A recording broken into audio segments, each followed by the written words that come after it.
Hi, everybody. We'll give it just another couple of minutes for everybody to get here.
Okay, let's go ahead and get started. Thank you, everybody, for joining us today. Here's our agenda today. We're going to shake things up a little bit and put the three programs who are going to talk to us about their PDSAs at the top of the agenda this time. Um, then we're going to talk about CSERT. Then we'll get an update from Elizabeth about her investigation of referral data. And we'll get an update from Pilar about LASSO referrals. You're going to get an update from Dr. Bard and myself about the Health Access Technology Survey. I thought usually Tabitha would be giving this update, but I think I could do this like a Q&A with Dr. Bard and just make it a little more interesting that way. Then I'm going to have a short video for you on keys to guiding a continuous quality improvement project. And then David Bard will close us up at the end. All right, so let's start with the three programs who've agreed to tell us a little bit about their PDSAs and how everything's going. Megan, are you here?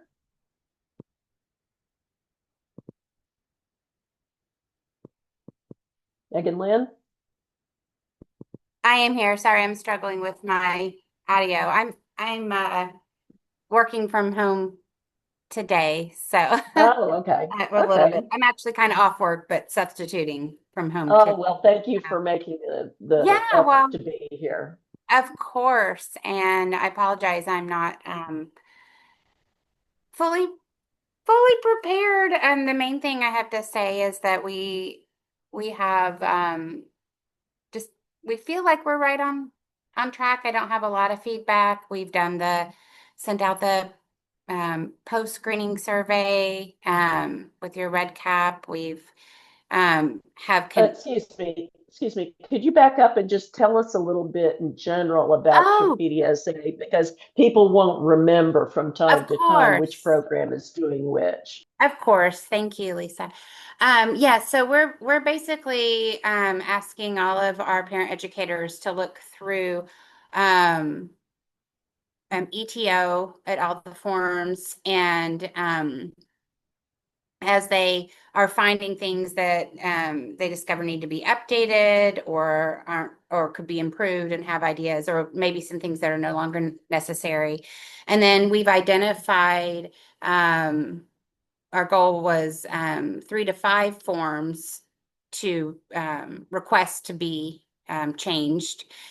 We've identified more than that, and we feel like we're right on track because some of the things that we have found, the state has gone ahead and noticed those as well and updated them as we're going along.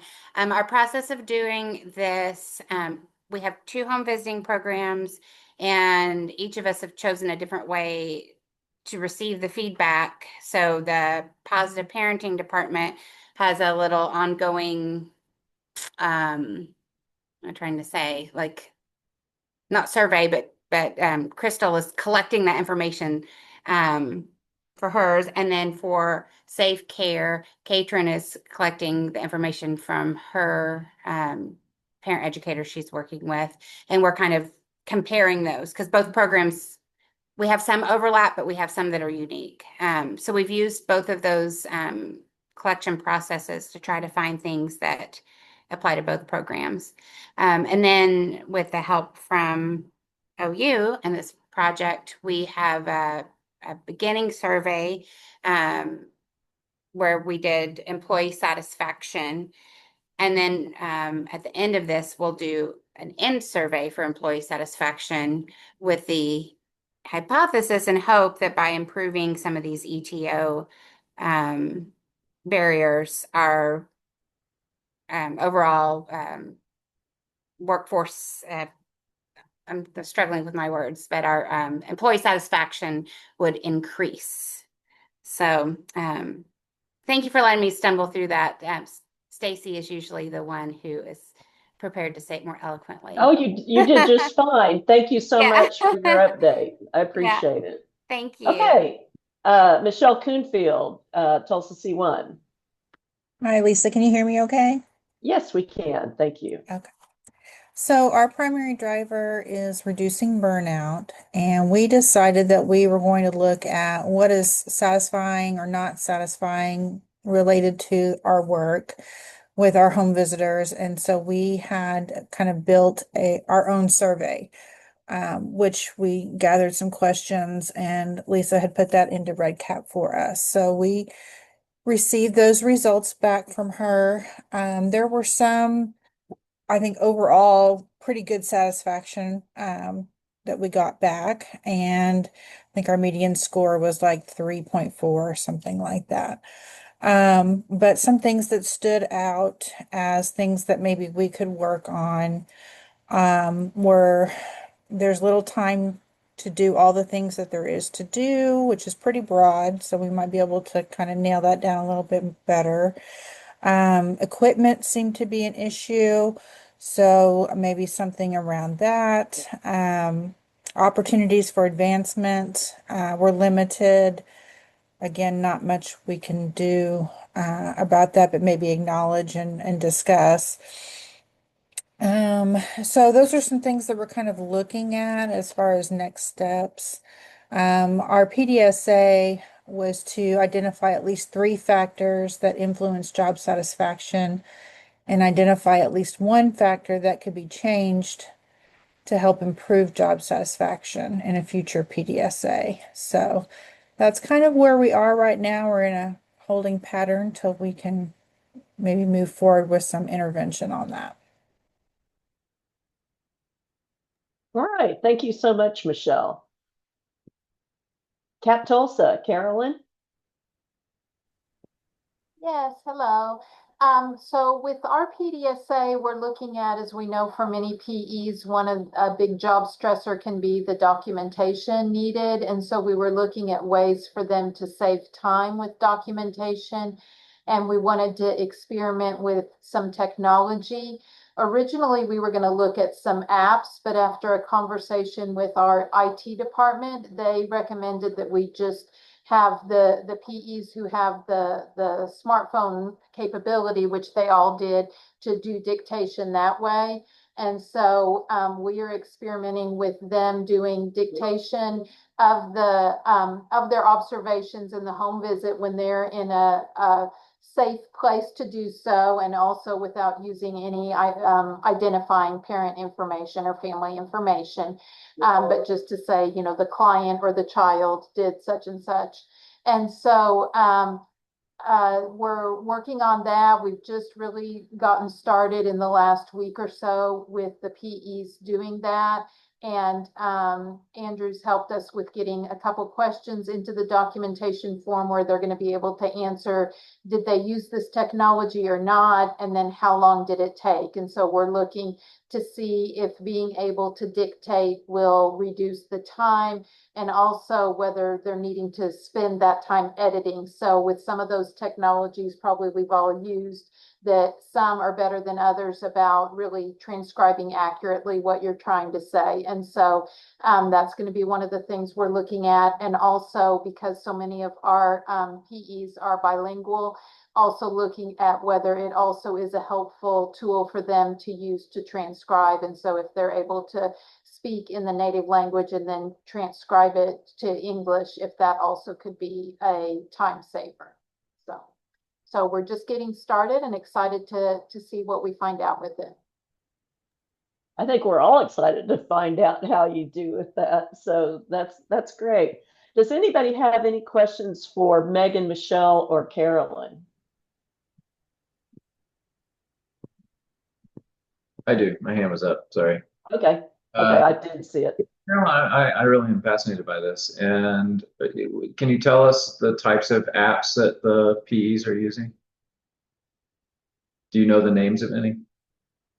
Yeah, so we started to go with looking into apps, but again, our IT department, they said no, really with Office 365 that they're going to have that ability just to use what's already on their phones and that equipment to just use the dictation form. And so that's what they're doing, is just dictating it and then cutting and pasting into ETO. We have heard, and if somebody else is interested in doing this, that there's also a way that you can use your keyboard to dictate directly into ETO, and so that you can use your keyboard to get a microphone feature where you could go and go box by box to do that. But again, currently it's just their smartphone capability that they're going to experiment with. I see. Okay, so it's Office 365. Do you know if you have Copilot enacted, which is their AI agent? Yes, we do. So are they using Copilot to also edit those notes in any way? I have not heard them talking about that they're using that to edit. I just know that they have talked about needing on their own to do some editing with it. So that may be a phase 2 also of seeing if they're able to then use that to cut down on the amount of time that's needed for editing. Yeah, nice. What a simple idea, but huge bang for the buck, perhaps. Well, I mean, we'll wait and see how your PEs feel at the end of this, but yes, creative idea. We're good. Thank you. Thanks, David and Carolyn. Anybody else have questions for our 3 programs who've presented so far?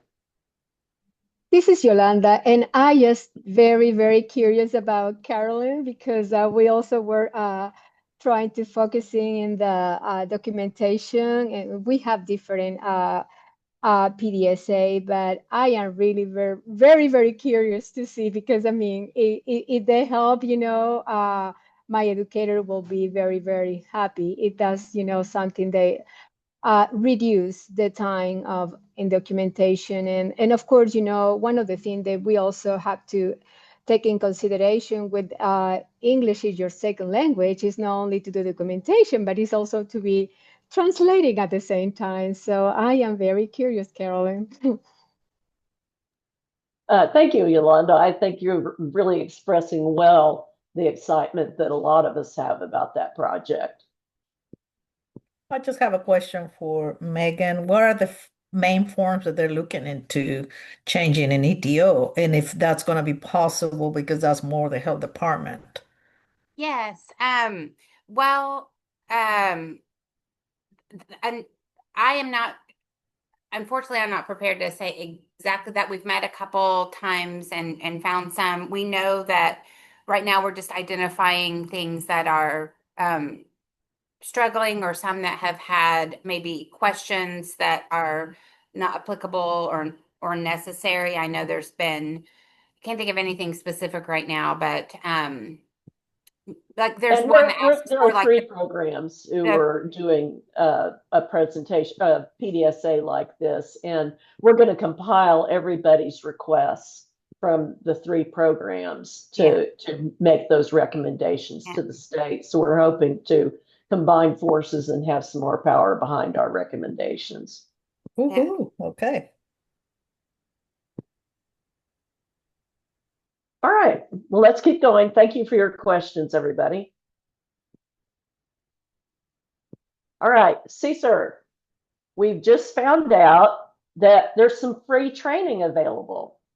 And in just a minute, I'm going to show you a QR code where y'all can get signed up. There are 2 different dates being offered, either the 18th of September or the 30th of September. And these are all day.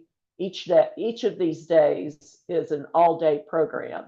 And it's on Zoom, and you would have to sign up by the end of August. Now, just to remind you what this is about, these are the trainers who are going to be presenting. And so this is the name of their presentation, Beyond Self-Care, Managing Secondary Traumatic Stress Through a Skills-Based Model. And so the components of this skills-based model for supporting emotional well-being are these 5 components that are listed here: experiential engagement, reducing rumination, conscious narrative, reducing emotional labor, and parasympathetic recovery. And here are the learning objectives for the training: to learn about the practical application of this model to enhance well-being, learn and discuss assumptions and myths about work-related secondary traumatic stress, and to learn those core components on the previous slide, how to apply micro interventions is what they call it, to improve well-being. Now, supervisors, they have additional training available on that. Will be there. It's highly recommended that you attend that training on October 10th. Plus, they have 10 consultation calls that follow up on that to specifically for helping supervisors apply this model. Now, here's where you sign up. So if you want to sign up, go ahead and use this QR code. I've also given the link there. I'm going to leave this up for just a minute. So if you want to go ahead and sign up, or at least get it on your phone, each person would need to sign up individually because there are some individual questions on the form. It's not like you would go in and say, my name is Patty DeMorales, and I didn't say your name right, DeMorales, and I have 8 people who are going to attend. It's not that kind of form. Each person in Patty's program would have to sign up. So, Do you have questions? so we can just then, after this, we'll get all of this electronically, and so then we could share the link to our team to also enroll electronically then. Yes, ma'am. Lisa Tunley will distribute these slides after this meeting. And so then you can use this. This is just, that QR code is just like a picture cut and paste into the PowerPoint, and you can just copy it and put it into an email. It's a great Is this opportunity. training for supervisors, but then it's an additional thing in October? Is that what you're saying? Or It's, also no, for it's for everybody. It's for Oh. everybody in September, Oh, either the 18th or the 30th. But then supervisors have additional training on Oh, I see. October 10th, plus the follow-up consultations. So you're really getting a lot. if you did all of this, one of the programs estimated how much it would be for their program for all of their people to go through it. And we were looking at like $6,800 in all. And so for all of this training. And so it's a huge opportunity for you to get this training for free. I'm sorry if you said this in the intro, but I was pulling up the link and it uses a lot of acronyms. So about different scholarship or National Traumatic Stress Network or OJJDP. So could you clarify like which parts we would say yes to? I can't answer that. I don't know all of those myself. Okay. If it were me, I would just go in and say, yes, I want to be qualified for all these scholarships. And they can tell me if I'm not eligible for it. I wasn't anticipating that question, but let me add a few other pieces of information that might be helpful context. So CCERT program, you all saw Dr. Gowski, whose picture was on a slide previously here, present at our learning session in May. So this is the same program we've been talking about and really hoping many of you would experiment with for either your PDSA or just your workforce development in general. So I do think, as Lisa said, that this is a wonderful opportunity. They have grant funding. Our CCERT program currently has grant funding to offer those 2 training periods free of charge. And there's no guarantee that after that point they'll be able to do this ever again, but for the moment it's a fleeting opportunity, and we hope that many of you will consider taking advantage of it. It is the full suite of training. So it's the training for all providers up front, which happens in September. You also get the follow-up training with the supervisors, and then you get consultation calls up to 1 year. All of that is covered in this through this training grant. So if a program decides to do that, it has to be the entire team that needs to take it, or it's just a supervisor that can take it and just get into those consultations. I'm assuming the supervisor is the only one with consultations, but does your team have to take it that either September or whatever the dates are? That's a good question, Patty. I don't know that it would make sense for the supervisors only to go through the training, but maybe there's precedent for that. And well, I'm happy to have Lisa Tunley also distribute the emails to the organizers so you can ask questions. I took the screenshots of their flyer and put into this presentation. And so that's where that information came from. It's intended that anybody could take it. Anybody who is in a helping profession, as all of you. So all of your staff would qualify. You don't have to have all of your staff do it. It's totally up to you. They may run out of spots before you make a decision. So they're capped, I think, at 100 for each date.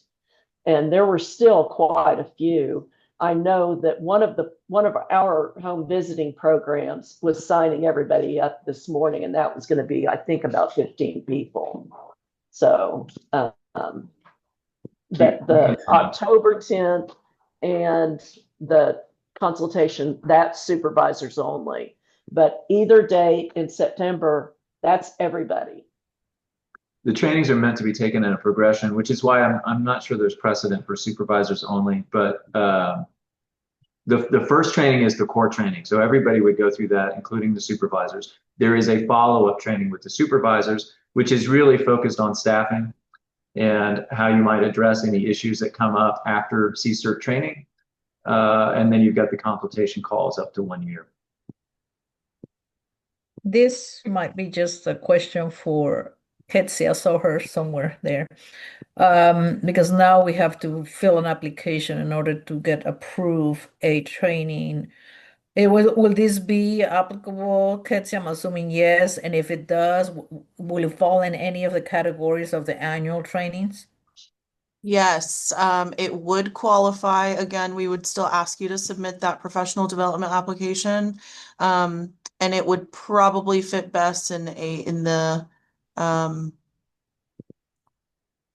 what are we calling it now? Community community awareness. Okay, so Kessia says you do have to fill out a form with, is that with the state or is that with parents as teachers? It's only with parents as teachers. It's our approval process to ensure that trainings are relevant to apply towards their required professional development. Do the other programs have to do anything similar? I saw Susan was on. I don't know if Steve's on today. David, Pilar is asking if Lasso people can sign up. I don't see why not. Yeah, absolutely. That answers your question, Pilar.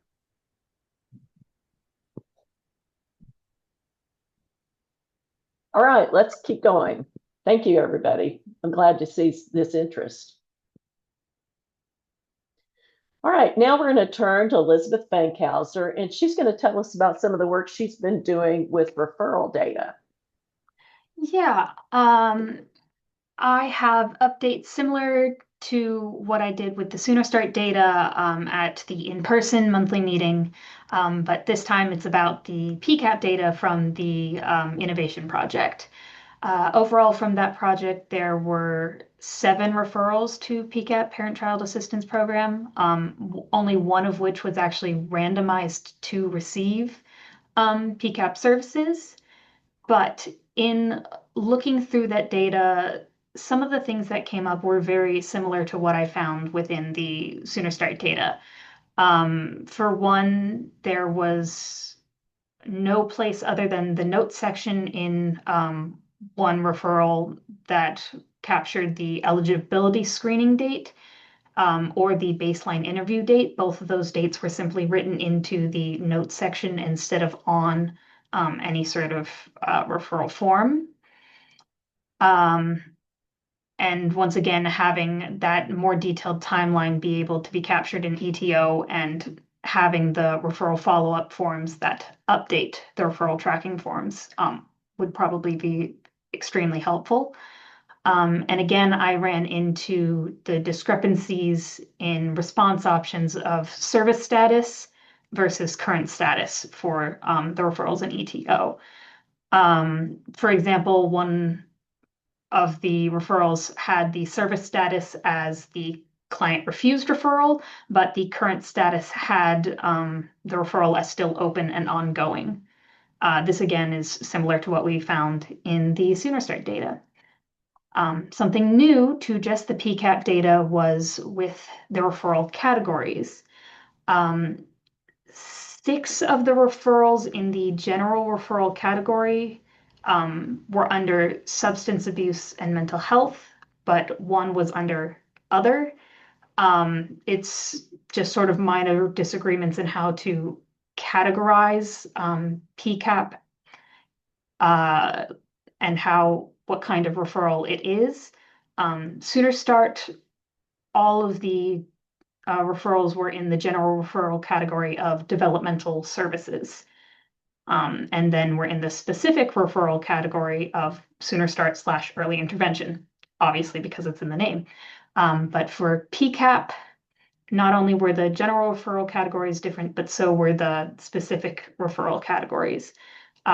4 were under drug treatment, 1 was under alcohol treatment, 1 was under respite, and 1 again was under other.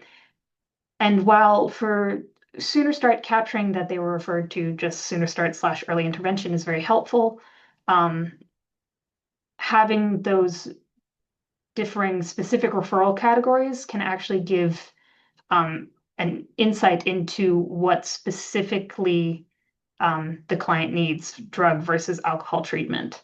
But those disagreements in the general referral category make it seem like it's unclear about how referrals to PCAP are to be categorized. And there are currently no updates on Lasso data. We're having a bit of an issue merging some of the data together, but Andrew and I are working on that. So hopefully that can be looked into soon. Okay, great. Thank you so much. Mhm. Any questions for Elizabeth?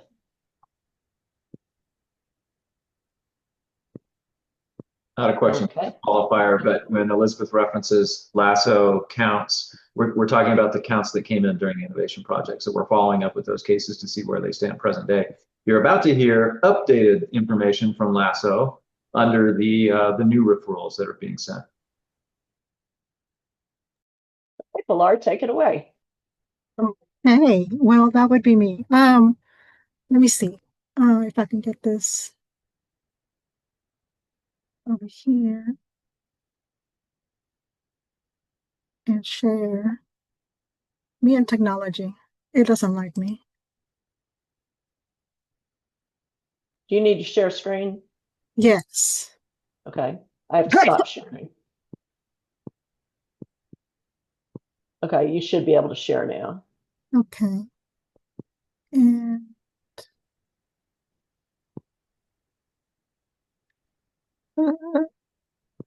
can't tell if I'm in the right place or not.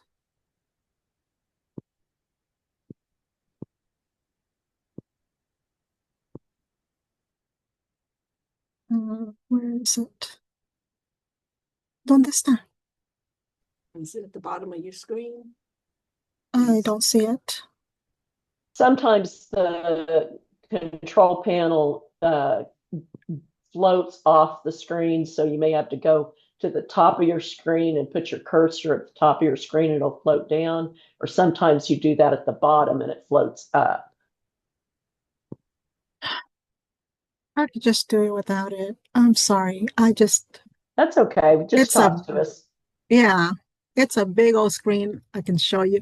But anyway, the referrals that we have received so far for July is 2. There's no clear winner on this one because there's one from Tulsa and one from Oklahoma City, Latino Community Development. So it's kind of a tie. We had like a lot of referrals coming in for the month of June, and so we're trying to catch up. There's actually four referrals still pending, waiting for intakes. You guys are going to be hearing from me on at least 3 of those because I've made several attempts and have not been able to reach them. Have received some text back on 2 of them, but one of them's crickets. And there's 2 pending, waiting for an attorney to reach out to the client and kind of get it open. But so far, we have 2 open cases for this year that are open through your referrals, and 11 for 2 for Oklahoma City and 11 for Tulsa. In the old system, I still show 9 open for Oklahoma City and 4 for Tulsa. So we have a total of 26, 13 and 13.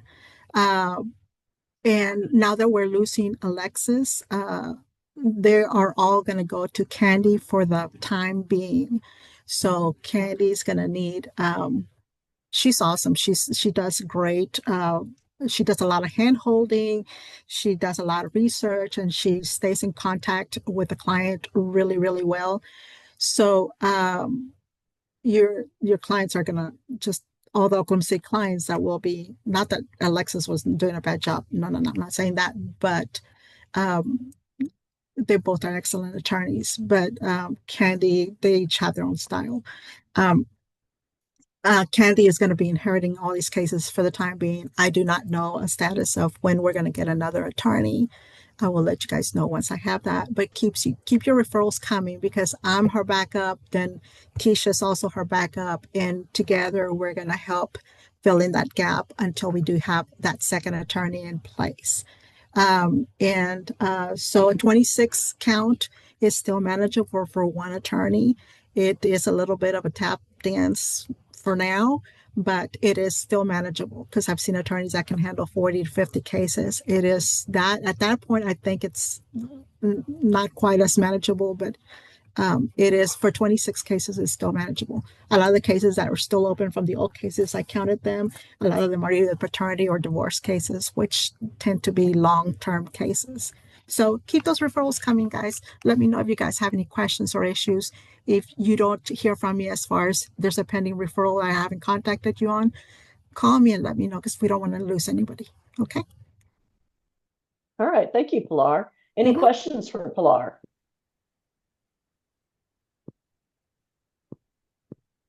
Okay. We'll go back to my PowerPoint and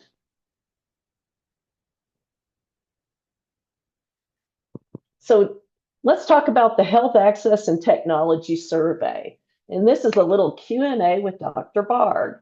So what is this survey? Is this my punishment for being out of town last week? Okay, so yes, it is. What is this survey? All right, so we have talked about it before. The name has changed a little bit. I'll let you read between the lines as to why we no longer call it the Health Equity Survey. But it's health access and technology. We're still hitting the prime targets here. On the health access side, this is about 2/3, maybe even 3/4 of the survey content is dedicated to this subject. We're interviewing mostly clients of your programs, although we do also have a substantial subset of families who are eligible for home visiting but have never received it before. We were able to actually recruit that latter comparison group off of old WIC rosters. So most of those are current WIC participants or recent WIC participants, but we stratified is the fancy word that gets used, the sampling recruitment so that they matched your client population as close as possible. For your clients, just a reminder, we actually have two subsets of clients that we recruited. One that we're referring to as strongly engaged and another that we're referring to, oh, am I getting ahead of ourselves? The other is weakly engaged. We're just simply looking at number of visits completed before they either dropped out of the program or ideally with the strongly engaged, they're still active in your program. So among those three groups, we're looking at differences in types of care that they might need, and then their perceived ability to access those services and their perceived quality of those services. On the technology side, we're asking about how they engage with technology, particularly for parenting issues. And for us, it's heavily a setup for future work. We're trying to understand better where parents present day are going for this types of information, particularly online. And we foresee this being preliminary data that we use to go after some other research grants exploring technology, and particularly its ability to disseminate quality parenting guidance in the near future. What questions do we hope to answer? Okay, yeah, I guess I jumped the gun a little bit on. You kind of answered that. You kind of answered that. How are the groups of respondents chosen? Yeah, so what are we expecting to see? Well, I anticipate that with the strongly engaged group, those who've been a part of your program for a longer period of time, we will see more access to healthcare. We'll see a little bit less, we think, with the weakly engaged group. And then we're using this comparison sample as sort of a benchmark. Those that are, again, eligible for home visiting services, but not receiving it, well, what does their access look like? And, we're hoping part of the takeaway is that home visiting, particularly when engaged with strongly, is beneficial in terms of care access. On the technology side, as I said, we're really just looking at basic epidemiology, if you will. How are people engaging with technology to get parenting guidance? Where are they doing it? Where are they going, and how frequently do they use this? What kind of balance of demographics are we seeking? Yeah, I don't have it handy, although Andrew Peters is on it, he might. But we have a dashboard set up, and as I said before, we're stratifying on some basic demographics to try to balance the three groups that I mentioned. So we're looking at things like, very crudely, mind you, but we're looking at income status. We're looking at number of individuals in the home. But keep me honest here, Andrew. I might butcher this now that I start down that trail. Income, the number of children, the age of the youngest child, and we essentially collapsed. They speak Spanish? So For this one, we have filtered down to clients who speak like the English and Spanish equally, or English and something else equally. I think that's one of the requirements we have for the Health Access and Technology Survey. We're doing it. Sorry, Andrew, just to the Spanish speaking topic. We're doing it in phases. So we've just finished our enrollment of English speaking clients, those whose primary language is English. And we're now starting to recruit our Spanish speaking clients. We had to phase it that way for practical reasons. It took longer to translate all the materials into Spanish, but that has been done now and uploaded, and we're ready to go. And I believe Tabitha said that clients would get a letter before they get a phone call asking them to participate. Yes, that's correct. And if they want to opt out of that phone call, there's a procedure for doing that in the letter. Okay. And when are we going to know something about the results? Well, as I said, we just wrapped up the surveys with our English speaking participants. So our hope is that you get a chance to see this maybe as early as next month, but certainly by September. And the Spanish speaking clients will follow shortly thereafter. So Okay, how many clients that you recruited for each group? I missed the question, Patty, sorry. How many clients per group? How many clients per group? You said that you recruited how many? Yes, I apologize. So for the English speaking samples, we have 50, 50, 50. Mostly for time's sake, we're going to run out of time with the grant funding here. We're shooting for 25 across our groups, but we have capacity to do more of that in the Spanish speaking strata. So when it's all said and done, no less than 75 in each of the broad groupings there of strongly engaged, weakly engaged, and comparison sample. And we anticipate 1/3 of those being Spanish speaking. Great. Any other questions for Dr. Bard? Patty, go ahead.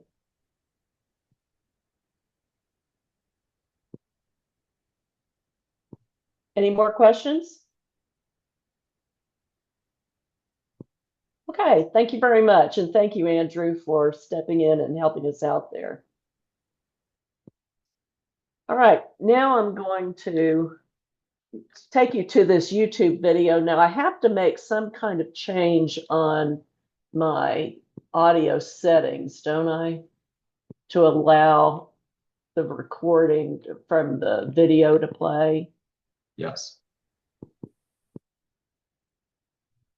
How do I do that? Does anybody know?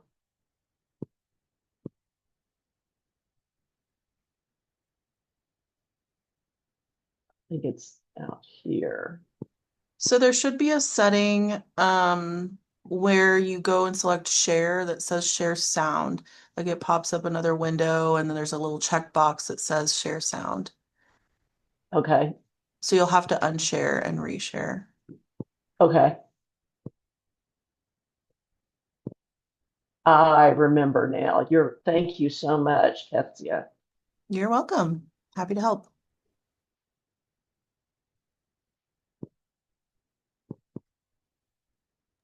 While Lisa is setting this up, we have been talking about, and maybe even mentioned in the last learning session, our desire to provide more refresher training around CQI principles.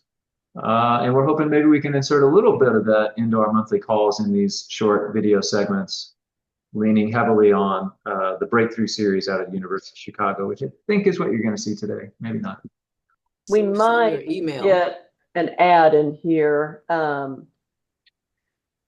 Can you see the YouTube screen? No, we're seeing your email. We're seeing your email. Okay. Okay. Well, and then on top of that,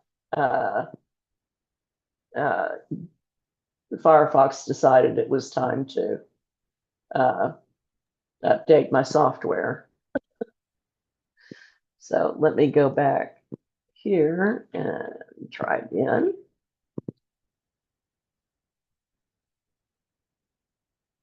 Thank you. I know it's updated. I think it's in the other tab to the left, at the top left. No, it's just, that's the same thing. Oh. to copy it and go over.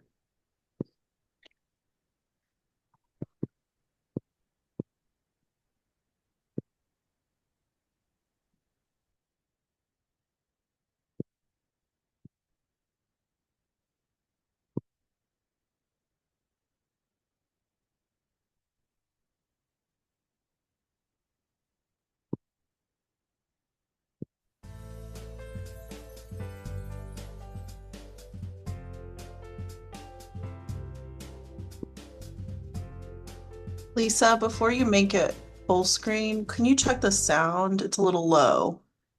Yeah, I'm going to. Hi, everyone. My name is Lily Alpert. I'm a senior researcher at Chapin Hall at the University of Chicago. And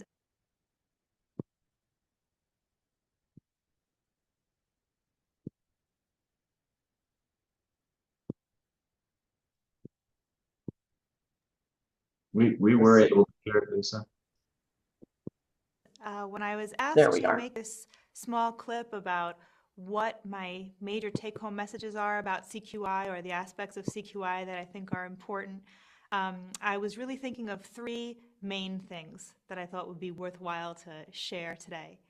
The first is that CQI, as we all take that into our daily work, is largely just a matter of informed decision making, that regardless of where we are in the child welfare scheme of things, what our role is in the system, that doing our best to improve outcomes for children and families is a matter of a constant decision-making process. We've got certain resources available to us, we work within certain constraints, and then ultimately, from our day-to-day work, sometimes at a micro level, sometimes at a very strategic level, our job is to say, what should I do? What should I do today, or what should we do this year that's going to make things better, that's going to improve outcomes for the children and families who we serve? And, you know, in CQI, we deal a lot with a framework that uses a plan, do, study, act approach to that. We're going to make some plan for how to get better. We're going to do it. We're going to study its effectiveness, and then we're going to act based on the results of that study. And one of my biggest take-home messages, I think, is to spend a lot of time on that plan process. And one of the things we hoped to teach during the conference this week was to help bring across these ideas of what makes a good plan. And to us, and the work we do with states at Chapin Hall, and the work that I've been a part of to help train folks in your position to become good decision makers, revolves largely around how do you use evidence to make a good plan. And at its bare bones for us, a good plan contains four major statements. I observe some problem that I see needs improvement. I think it's because of such and such reason, so I plan to do this new thing, which I think will result in an improved outcome. And what we teach through all of our educational opportunities is how to back up each of those four claims with evidence. I observe some problem that needs improvement. Well, wait, how do you know? What evidence do you bring to bear to make that argument that that claim is so? I think it's because of such and such reason. How do you know? And so on. And so a lot of the skill set, I think, that it's so important for agencies to invest in is to invest in that skill set of what it takes to develop good evidence to back up claims, so that during a CQI process, our counties and our programs wind up with plans, with CQI plans that have legs, that are defensible, and that have the best possible chance of bringing about the change we want to see. I think my second take-home message is encouraging a shift in language from data to evidence, right? Data are the bits and bytes of information that we collect about children and families. They're the individual things we know about them. Evidence is the result of some analysis. What can I learn from all those bits and bytes? What narrative does it tell me about what's true in our system? That evidence, that thing that has the narrative, those findings, are the meat that get tacked on to that good plan, the evidence, the meat that get tacked on to make your plan defensible. So investing in that skill set of how to use best practices in measurement to convert data into evidence, I think is a strong takeaway message and something that I would encourage states and counties to invest in. And then finally, I think the third thing that I would really leave with on as an empowering note as I possibly could is to encourage you to take a new stance or to flip the narrative about where you stand vis-a-vis data and evidence. I think that a lot of times in child welfare systems, people feel that they are bombarded with reports or bombarded with data, and that their task is, okay, I'm having this new thing demanded of me. I need to make use of all this information coming my way, and that I have to react to it, synthesize it, and make a good decision based on it. What I would challenge is that in developing a skill set around being a good creator and consumer of evidence, that you can actually flip that posture, that evidence use becomes very empowering when instead of saying, let me react to all the information coming my way, to have a skill set that says, wait, I know the question that when I get the answer to it, I'm going to have the information I need to make a great decision or to build a great plan. With the investment in that skill set, we become people who take control of the CQI process to say, I know what information I need. I know the report to go to get the answer I need. I know the question I need to ask of my analyst so that when the answer comes back to me, I'm equipped with good knowledge, with good evidence about what's true, and I can build that evidence onto my plan to make it strong, to make it defensible, to make it something that if I'm arguing for resources to put this new thing in place as part of a Plan, Do, Study, Act cycle or as part of a new initiative that I expect to bear fruit in the form of improved outcomes for kids and families, that my plan really has a strong leg to stand on. It's defensible and it's rooted in the evidence that I've helped to create, develop, craft, and curate to build a great argument that I can believe in. So those are my three major takeaways from what I would leave you with in terms of good CQI messages to carry forward with you into your work. I encourage you to keep going, to open your minds to new ways of knowing what's true about our systems, how they perform, and how they're achieving for the children and families who we serve. And I wish you the best of luck. Thank you.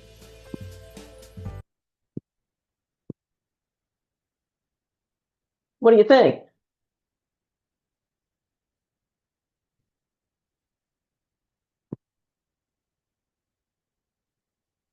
Any comments or questions?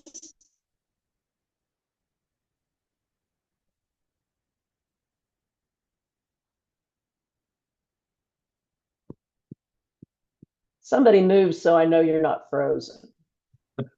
Oh, thank you. Thank you. My comment slide is fixed on biting my tongue, but I'll provide my quick reflection here and my closing comment together. Not to say others can't chime in here too, but I don't think there's anything on this call that would be new necessarily, but it's a good reminder of where we're headed with this work. And certainly I get to see your presentations every 6 months or so, so I know that this is meaningful work and that you guys are putting your heart and soul into it. It isn't just going through the steps, right, or going through the motions, that there really is an end game here to benefit all. Really excited about the projects we heard on the front end of the hour, and then more generally, just collectively, how we might be able to move the needle on this really important topic of workforce development. We've been talking about it for ages, been just very anxious and excited and thankful to be working on it now here together with this group.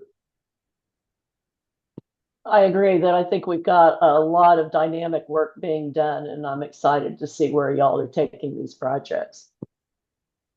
I was also going to leave you with one last plug. Finally, next month I'm getting a new dog. This is my puppy I'm getting. His name is Jolly. So I thought I'd give you something to smile about. Well, Lisa, now you're frozen. Can you hear us? Yeah, I'm still seeing the closing comment slide, and I need to see this dog.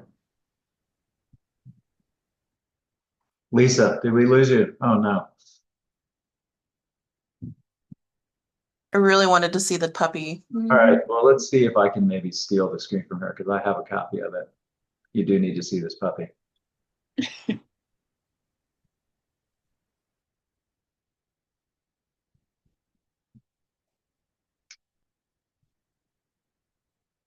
Is that visible?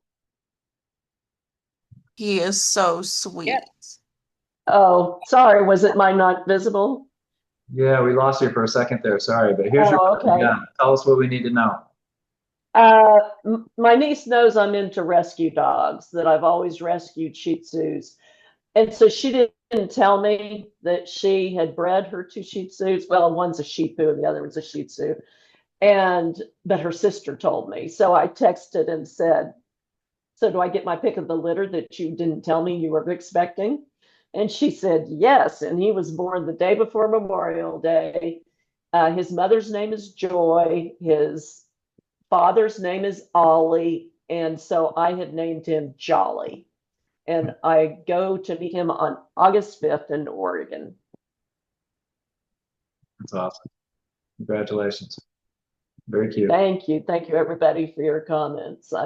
I'm excited about him. And so that's why I wanted to share the picture. So, all right. I hope you do find something else that's going to make you smile today. Have a good afternoon.